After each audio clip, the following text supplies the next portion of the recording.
Audio Jungle.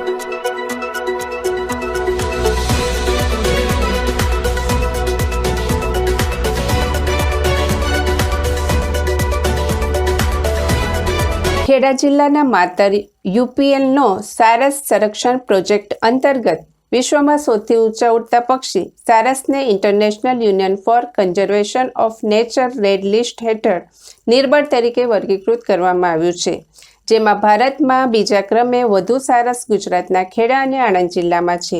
યુપીએલના સારસ સંરક્ષણ project હેઠળ ખેડૂતોને શિક્ષણ આપીને તેમની સ્વૈચ્છિક ભાગીદારી દ્વારા જાગૃતિ ફેલાવવામાં આવે છે. વિશ્વના સૌથી ઊંચા ઉડતા પક્ષી ભારતીય સારસ ક્રેનને international union for conservation of nature red list હેઠળ નિર્બળ તરીકે વર્ગીકૃત કરવામાં આવ્યું છે.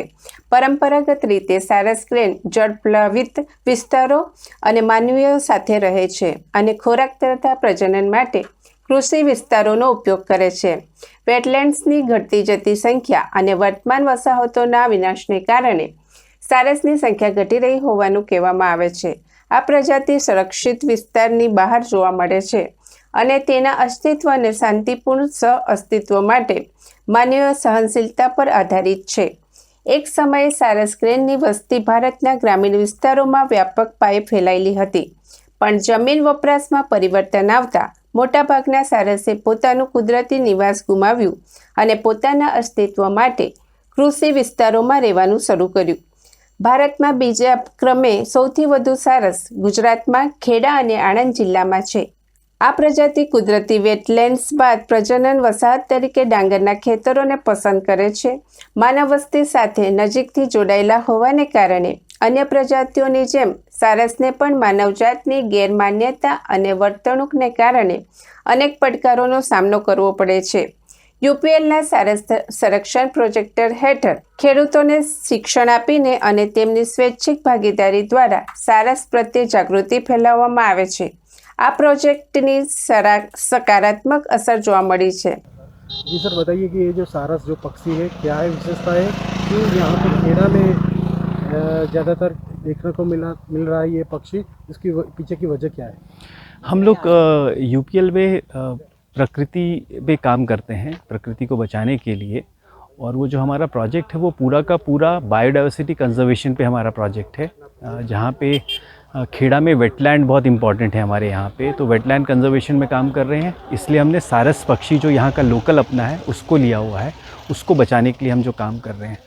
अगर आप पुराने डेटा देखेंगे तो सारस पक्षी कंटिन्यूसली डिक्लाइन पे था, लगभग 550 तक पहुँच गया था जब हमने ये प्रोजेक्ट शुरू किया था 2006 में 2016 में.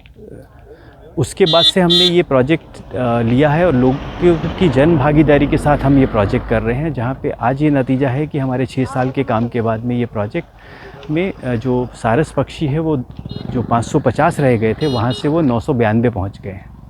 अब अगर आप प्रोजेक्ट का पूरा मॉडल देखेंगे तो वो कुछ इस तरह का है कि जहाँ पे लोगों की भागीदारी हमने इंश्योर की हुई है. भागीदारी इंश्योर करना इसलिए ज़रूरी था कि कोई भी प्रोजेक्ट तभी सक्सेसफुल हो सकता है जब लोग उसे अपना समझें. आप देखेंगे कि हमने जो बच्चों के साथ में काम किया हुआ है, तो अब बच्चे अपना बचाने के लिए सोच रहे हैं कि हमें इस सारस को बचाना है. ऐसा नहीं कि प्रोजेक्ट में कोई और काम कर रहे हैं, लोकल स्कूल के बच्चे कोशिश कर रहे हैं.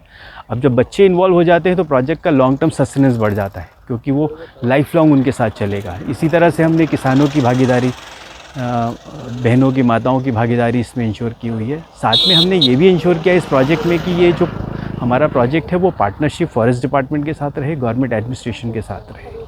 तो ये इस तरह का प्रोजेक्ट है जहाँ पे कोशिश ये रही है कि पूरी जन भागीदारी पूरी की पूरी रहे, जिसका नतीजा ये निकला है कि मैन एनिमल कॉन्फ्लिक्ट नहीं होता है. सारस बड़े अच्छे से सबके साथ में रह रहे हैं. साथ में ये भी है कि जो ऑनरशिप है वो पूरी की पूरी लोगों के साथ में हो गई है. ये विशेषता क्या है ये पक्षी की, कितना बड़ा होता है और कहाँ पे ये ज़्यादातर दिखा जाता है? देखिए, ये जो पक्षी है ये सबसे बड़ा फ्लाइंग बर्ड जो कहा जाता है, हमारा इंडिजिनस क्रेन है भारत का, और इसका जो कॉन्सेंट्रेशन है वो अभी प्राइमरीली 2 मेन पॉकेट में होता है. एक तो यूपी का जो बेल्ट है वहाँ जहाँ पे होता है, यूपी का ये स्टेट पक्षी भी है, और दूसरा जो इसका सबसे बड़ा कंसंट्रेशन है वो गुजरात में खेड़ा एरिया में होता है, थोड़ा सा आनंद का एरिया भी पड़ता है, बट जो मातर ब्लॉक पे अभी जहाँ पे हम खड़े हैं यहाँ पे इसका सबसे ज़्यादा कंसंट्रेशन है। पहले 2015-16માં સારસની વસ્તી 500 હતી, જે વધીને 2021-22માં 992 થઈ છે। 7મા વર્ષમાં પ્રવેશેલા આ પ્રોજેક્ટે 40 ગામોમાં 88 ગ્રામીણ સારસ સંરક્ષણ ગ્રુપનું નેટવર્ક ઊભું કર્યું છે। તેના દ્વારા 23,000 વિદ્યાર્થીઓ અને 500થી વધુ ખેડૂતોને સારસ સંરક્ષણ અંગે શિક્ષિત કરવામાં આવ્યા છે। સારસ સંરક્ષણમાં સામુદાયિક ભાગીદારી દ્વારા નિર્મિત આ જાગૃતિ કાર્યક્રમોને કારણે સારસના માળામાં અને પ્રજનનમાં વધારામાં સફળતા મળી છે। સારસના માળા તથા વસ્તીના નવા સ્થળો પણ ધ્યાનમાં આવ્યા છે। ખેડૂતો સાથે સંકળાયેલી કંપની હોવાથી યુપીએલ ખેડૂતોને ફાર્મર્સ પ્રોડ્યુસર કંપની FPCની રચના કરી અને તેમની ઉપજના સારા ભાવ આપીને તથા વૈવિધ્યકરણમાં સાથ આપીને તેમને મદદ કરી છે।